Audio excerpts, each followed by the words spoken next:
গ্রামের বাড়িতে সন্ধেবেলা মুড়ি গিয়েই আমরা খেয়েছিলাম মুড়ি। তোমরা তো আগেই দেখেছো গ্রামের বাড়ি ঘুরতে যাওয়ার দৃশ্যটা। সেখানে ফার্স্ট টাইম আমাদের কী কী খাওয়া দাওয়া হলো। ফার্স্ট টাইমে গিয়েই আমরা বসেছিলাম, সুন্দর সুন্দর চপ আর মুড়ি সুন্দর করে মাখা হয়েছিল। একেবারে পেঁয়াজ, শসা, লঙ্কা, টমেটো, গাছের ধনে পাতা সমস্ত কিছু দিয়ে মাখা হয়েছিল। সঙ্গে ছিল এই ধরনের চপ, হাজারো রকমের চপ, ফুলুরি, বোম, ভেজিটেবিল চপ, আলুর চপ, আহা কী না ছিল। আর চপের সাথে আর একটা জিনিস অতপ্রতভাবে জড়িত, ওহো বলতে ভুলে গেছি, বাদাম তো ছিল। এই সকল চপ এবং মুড়ি আমরা খুব সুন্দর করে খেয়েছিলাম। আহা, যেমন ছিল এই চপের স্বাদ, তেমন ছিল দেশে ভাজা মুড়ির স্বাদ। কে কে নিয়েছো অবশ্যই বলো আমাকে।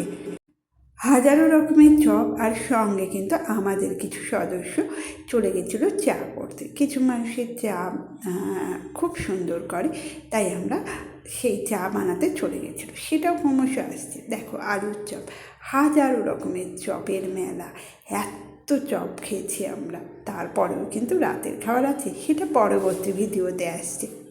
এখন আপাতত চপ মুড়িটাই দেখো আমরা কী কী করলাম, কী কী খেলাম।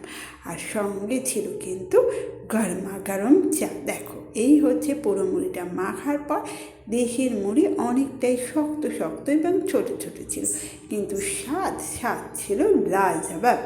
মুড়ি মাখার পর চলে এলো কিন্তু চা। আহা হা, শীতের ঠান্ডা রাতে এক গামলা মুড়ি সবাই মিলে বসে, আর সঙ্গে চা, জাস্ট জমে গেছিল। বলতে গিয়ে এখনও জিভে জল চলে আসছে। অসাধারণ ছিল। সবাই মিলে গ্রামের বাড়িতে পা ছড়িয়ে মেঝেতে বসে খেয়েছিলাম এই চা মুড়ি, যেটা আমাদের কলকাতা শহরে বড্ড বিরল। এখানে যাই যেন যন্ত্রের মতো থাকি। সবাই মিলে এইভাবে তো খাওয়াই হয় না, না এক বাটি মুড়ি নিয়ে হয়তো নিজের ঘরেই চলে যায়, কিন্তু সবাই মিলে এইভাবে মেঝেতে পা ছড়িয়ে বসে খাওয়ার মজাই ছিল আলাদা। চায়ের গন্ধ, সুবাস, আহা সেটা তো তোমরা উপভোগ করতে পারছো না, কিন্তু আমি অবশ্যই পেরেছি। সেই স্বাদে ভাগ হবে না।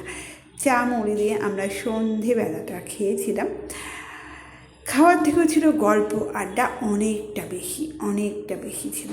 সেই মজা, সেই গল্প আড্ডা আর হাসি মজা মিশিয়ে যখন মুড়ি আর চা খাওয়া হয় না, তার স্বাদে যেন অনেকটা বেড়ে যায়।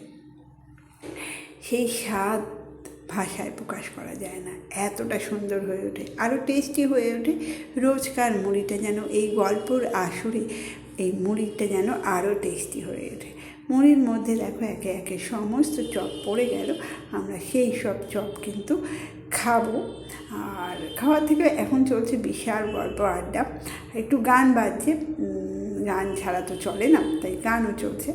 তো এই মোটামুটি ছিল আমাদের ব্যবস্থা রাতে, মানে গিয়েই আমরা যেটা খেয়েছিলাম, মানে যাকে বলি আমরা চলতি বাংলায় টিফিন করা, সেটা ছিল এটা।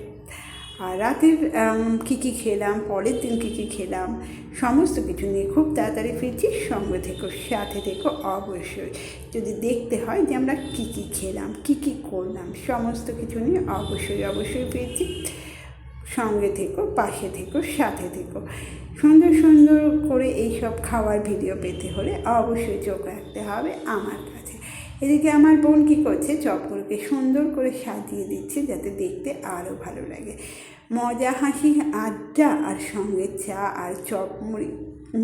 যারা এইভাবে খেয়েছে তারাই জানে এর স্বাদ, এর আন্তরিকতা কতটা হতে পারে। একটা গামলার মধ্যে যখন সহস্র হাত এসে পড়ে একসাথে একটুখানি মুড়ি তুলে নেওয়ার জন্য, সেটা ভাষায় প্রকাশ করা যায় না। দেখো দেখো দেখো, একবার দেখো, অপরূপ সুন্দর। চলো আজকের মতো টাটা, আবার দেখা হবে।